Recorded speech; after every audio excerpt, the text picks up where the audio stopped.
Shio, I'm Chris McCoy. I'm here with Chief Sneed. Chief Sneed, when you first gave the order for the shutdown of the government, we didn't really know what the time frame would be like and what the situation would be like in the long run. As it's evolved, what kind of sustainability plans have you had to adjust? Well, essentially from the get-go, again, first, health and welfare, first and foremost, at the forefront of my mind, and tribal council and the vice chief. The decision for us was easy to give the stay-at-home order and to stop tribal operations. And obviously, we wanted to make sure that those people that we were asking to come in and essentially be in a place possibly of risk, of exposure, that we compensated them well. So I gave the order initially for double time. But looking at this long term, and I do want to say, as I've mentioned before, I'm very grateful for the fact that, over the past 3 years, because of our conservative approach to budgeting, we do have the resources in place that we could do that for a certain period of time.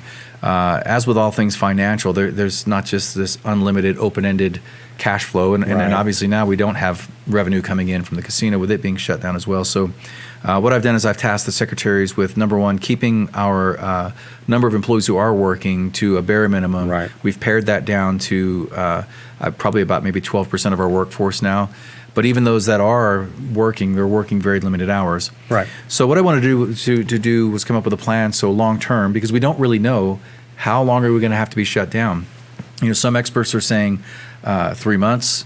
Some are saying this could last 6 months. There's so many unknown variables with this virus, because we don't know how it's going to behave as things progress. So what we've come up with so far is we're going to keep the double time in place through this pay period.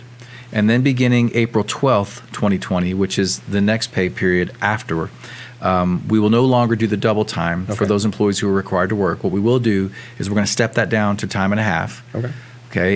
All other employees will continue to be eligible for the state of emergency administrative leave, where they're being paid their full salary, and their benefits and everything is all full.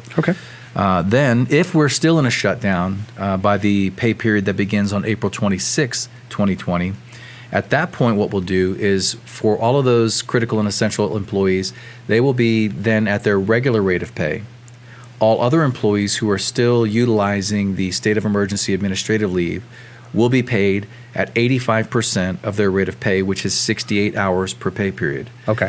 Now, that being said, what they will be eligible to do, if you have accrued sick leave or you have accrued annual leave, you will be eligible to utilize that leave to make up the 15% difference, the balance, so that you can still get a full rate of pay, but you're not being required to come to work, and you're still accruing annual leave and sick leave, even though you're on this paid administrative leave. And so you need to make up 12 hours per pay period, essentially, at that point from your sick or annual leave balance.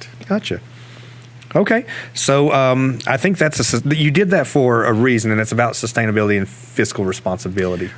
So depending on how long the casino stays closed, which right now I think they're looking at April 30th is what they're telling their employees. I had a conversation this morning with members of TCGE, and also they're looking at the possibility of having a furlough, because again, you can't just continue to pay out when you have no revenue coming in.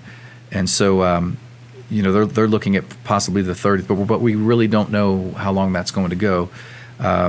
We wanted to make sure that, because if this goes on for a long period of time, what's going to be painful is fiscal year 21. So we do have cash reserves now. We want to preserve those cash reserves to make up for the shortfall that inevitably is going to come because we don't have gaming revenue coming in.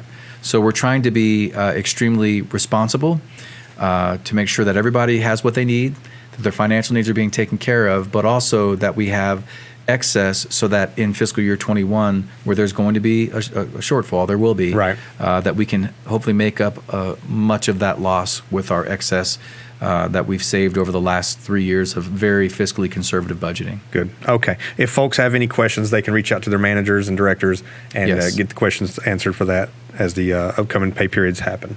And I just want to say, too, on this, I appreciate all of the support that we've received from community members, from council members, and from our employees. I've received more emails and text messages and phone calls from people who are just so grateful for all of the things we've put into place, not only to protect the health and well-being of our tribal citizens, but also their financial well-being. Right. Because as you and I have discussed, it's enough anxiety just with dealing with the virus and the potential of it, being in our community, without having the added anxiety of how am I going to pay my bills. Right. So. Right.